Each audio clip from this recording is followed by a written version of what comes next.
Hey there everybody, Eric from Outer Limitless coming at you today with another video. Now in my hands, my Ruger 10/22 Takedown model. This is a fantastic 22 caliber rifle that I've been getting to work with. I've been covering it in my channel, but it had a little bit of a fundamental issue for me, which is, well, I kind of wanted to hit some further targets. I was struggling just a little bit to see further off in the distance, and especially where I'm shooting and the kinds of locations and the ranges where I'm practicing. So in today's video, we're going to get this 4-12 by 44 rifle scope mounted on here. Now, I go through the process in detail, everything from what I've done to get the base plate mounted all the way through the rings and the scope, and covering all the features of this scope in detail. And then in a later video, we're going to get out to the range. I'm going to actually go out and put this to practice. We're going to get this dialed in for my windage and elevation and make sure that it's calibrated for my rifle. But with that said, I have a whole bunch to do and a whole bunch to share with you. And if you're interested in seeing a little bit more about what I'm about to get into, do me a favor, stay tuned.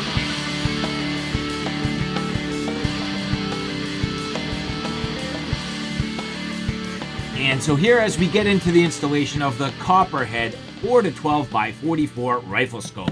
This is a dead hold BDC reticle. And you can see I am leveraging the weaver plate that comes with the Ruger 1022. All the hardware is included. So this Copperhead rifle scope for me is going to become my mid-range rifle scope. I do intend on also getting one that's a shorter range, but here today, mounting the Copperhead, this will be my mid-range scope. So removing the bolts that are installed into the receiver head, being careful not to scratch the receiver, and being careful not to lose the bolts. At this point, they come out very easy, no problem, no Loctite to speak of. These actually come out fairly easy, and I don't need to really worry or stress about damaging my paint. This does have a nice Cerakote finish, and the last thing I want to do is get a big scratch on my finish. But being careful not to lose these, I will store these with some of my spare parts, making sure that I can find them at a later date if I so choose. Now this plate does fit only in one particular direction, but being careful, I did want to put a little bit of lubrication beneath it. Now at this point, just leveraging a little bit of oil, putting it underneath the weaver adapter and making sure that it has just a little bit of lubrication as to hopefully avoid damaging my finish. I don't think this will really work long term, but I figured I might as well try. And getting this weaver plate installed into the top of the receiver, leveraging the hardware that came with it. Again, very easy and straightforward. Because this is a 1022, with the 22 caliber, I really didn't feel as though I needed to use Loctite. I don't think there's going to be a ton of recoil, and I don't expect this to loosen up over time. So I figured Loctite's probably not needed. But you can see here, nice and in place, this actually fits just about perfect on the top of the receiver. Now I am leveraging these Vortex Hunter rifle scope rings. These are made specifically for a weaver mount and 1-inch tubes. So the Copperhead having 1-inch tubes and getting these prepared, this does come with the required star bit. And I noticed if I'm not careful, the actual mounting screws on the rifle scope rings might get in the way of my bolt lever. So putting them on the other side, I felt as though it would ultimately work better for me. Now getting the Copperhead mounted roughly in the proper location and getting everything sort of dry fit to see how it'll work out. At this point, locking the scope into place using the rings. Now you can see I'm just going finger tight, real easy.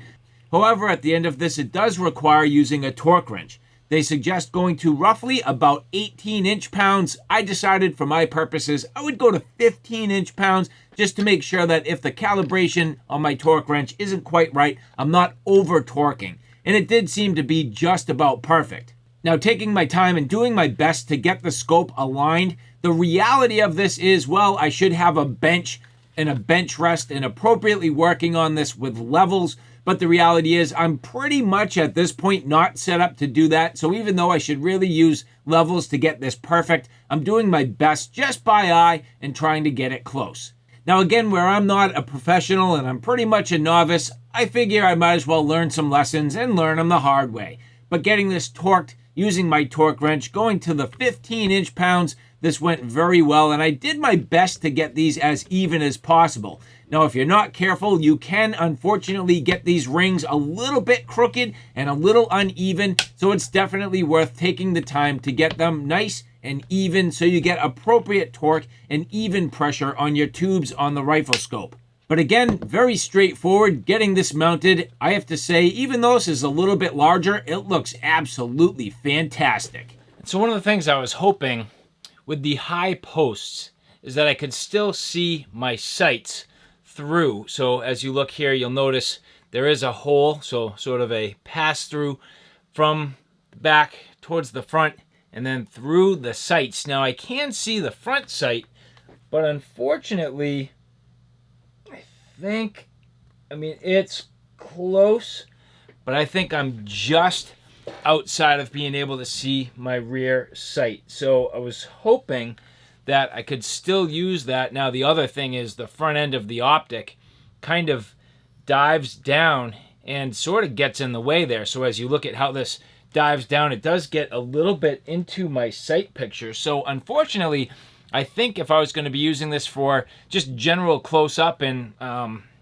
if I really wanted to use my sights, I think I kind of got to ditch the scope, which is too bad.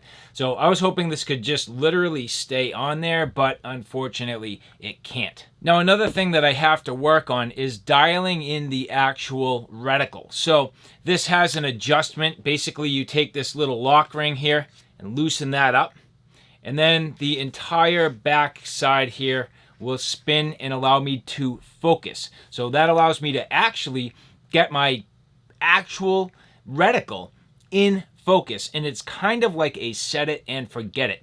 So once I get this dialed in and looking through here, now I can tell you this will go to full blurry. If you were to back this all the way out, it literally goes to the point where you cannot make out any individual sort of tick marks.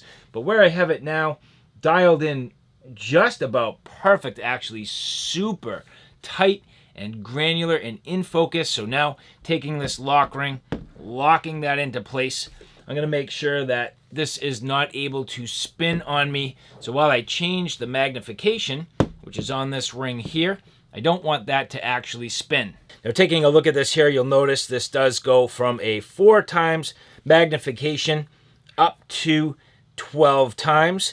So depending on what you're trying to do, that could be good or bad. I mean, 4 is reasonable for sort of more close-up things, and obviously it changes the overall view and how wide an angle your viewpoint is. So really, the smaller the magnification on the low end, the better. So I've seen some scopes that have sort of a better low end, maybe 3 versus 4 times. But 4 times seems for me like it's going to be okay.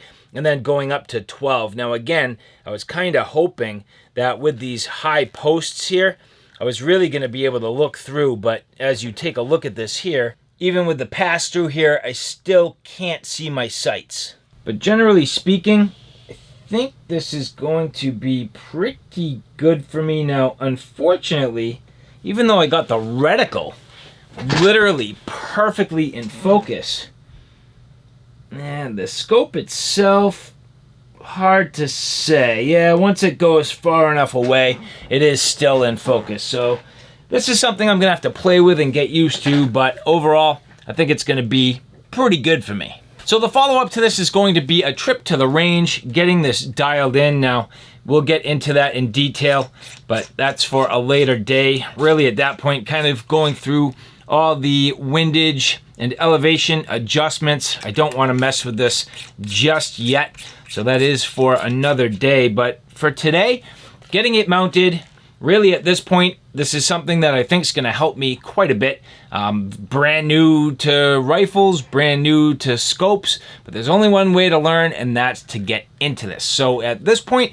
having the ability to actually see a little bit further off, and in some cases, a lot further off, this is going to be nice. And so if you like this content, do me a favor, take a look at my primary channel, my Outer Limitless YouTube channel, where I cover everything from hiking, camping, backpacking, and outdoor excursions, all the gear that goes with that, from shelter systems, sleep systems, knives, axes, flashlights, backpacks, you name it. That's my Outer Limitless YouTube channel. So all right, guys, thanks for stopping by. I hope you like what you saw. I hope you found it a little bit informative. If you like what you saw, please like, share, and subscribe. And as always, thanks for stopping by. Take care now. I'll see you soon.